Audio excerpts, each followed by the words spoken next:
Bonjour, je suis Géraldine Goulinet-Fité, je suis coordinatrice régionale pour France Asso Santé Nouvelle-Aquitaine.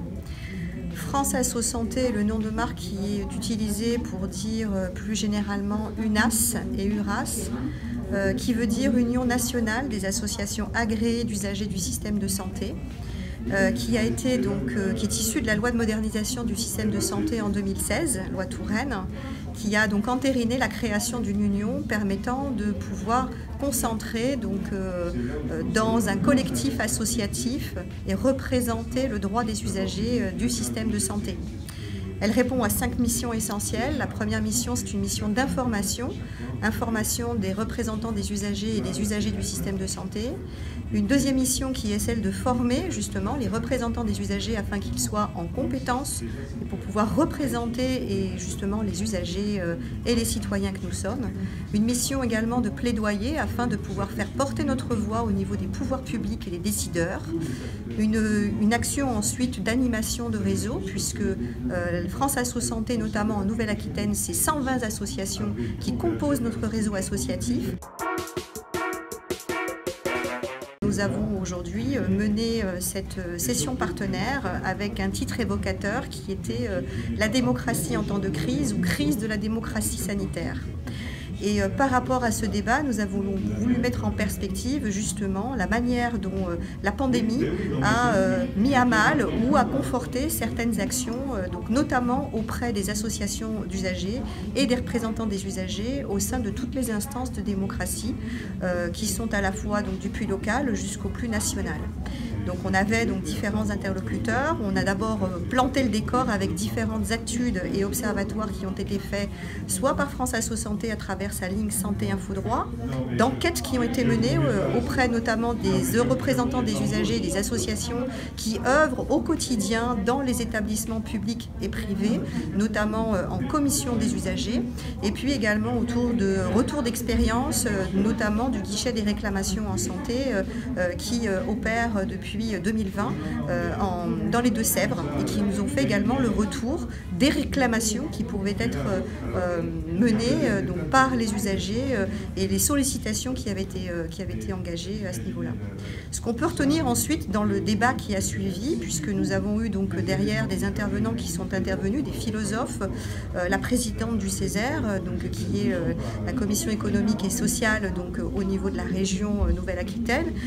également le président de la CRSA, Conférence régionale Santé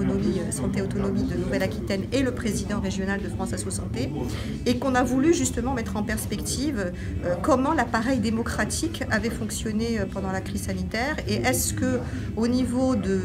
la démocratie de manière globale, celle-ci avait été également mise à mal par rapport à la démocratie en santé et de voir si justement la démocratie en santé n'était pas la conséquence d'un appareil démocratique qui lui-même était resté très centralisé, très vertical. Et effectivement, les débats ont montré qu'il y avait une certaine verticalité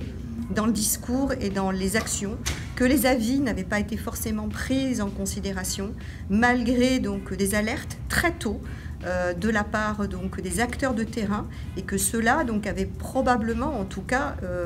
affecté la manière dont l'expression et les droits des usagers, des citoyens, de manière globale, avaient pu être justement mis à mal dans la gestion de cette crise Covid. Et donc, derrière cela, les enseignements, ça a été justement d'essayer de tirer les leçons, de se dire que pour faire démocratie, il faut que l'ensemble des parties prenantes soient mises en valeur, mises en exergue, soient vraiment interrogées, concertées, et qu'on co-construise ensemble le système de demain pour que justement, on a parlé à la fois d'audace, mais également de besoin d'être reconnu à la place de chacun,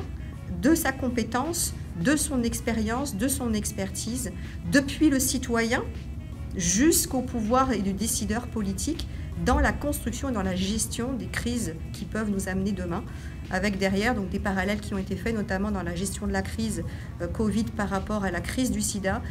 ou aussi des crises sociales et économiques comme telles que la crise des Gilets jaunes, qui sont aussi des expressions et qui cristallisent aujourd'hui un peu les difficultés de notre système qui aujourd'hui doit être repensé dans sa globalité. Et on l'a vu, donc la session d'aujourd'hui l'a montré, la difficulté d'accès aux soins, ou devoir de renoncement ou de refus de soins, qui ont été également soulignés notamment dans l'Observatoire de santé infodroit. Et également donc toute la question de santé publique, puisqu'aujourd'hui on se rend bien compte que la santé publique, plus que jamais, a été mise à mal de manière globale, dans sa globalité,